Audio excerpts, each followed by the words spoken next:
Hi, I'm Jenny Perry.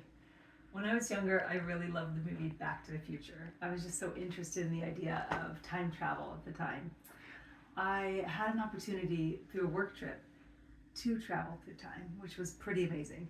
We were doing a Gives Back trip in Nepal. Flying there was super long, and when we landed, we were 10,000 feet above sea level. We were at the base of the Annapurna Mountains. So those are the second tallest to Mount Everest. The people there are very brave. They go through a lot just to live in a place with such a harsh climate. Now, they are among the poorest people in the world, making approximately $470 annually. 30% of them live below the poverty line, and also 71% of them have to do agriculture just to survive. They have to learn to farm and to hunt for food. So we were there to work on the school and help the kids fix up the stairs that led from the mountain base down into the village so that once they got to the school, they would be safe. A bunch of kids were hurting their ankles after the avalanches and things were coming down the mountain. So the people there, again, are agriculture. So they, going into the woods, have some pretty crazy experiences. I heard the word tiger while talking to a young girl and I got excited. And I was like, oh, tigers, I love tigers. And a little girl stopped me and she said, no, tigers are dangerous.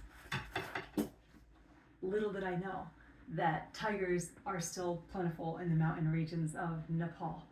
She explained how her brother-in-law was out hunting for food, trying to get food for their family. And while he was hunting, he didn't know that he was being hunted. The tiger took his life and changed their family dynamic forever. He was their main hunter. And of course, it broke her sister's heart and hers. That was a learning experience for me. When traveling in somebody else's world, it's important that we stop and listen and that we ask questions and be the learner. It's something that's changed how I talk to people that are new to me or when I travel forever.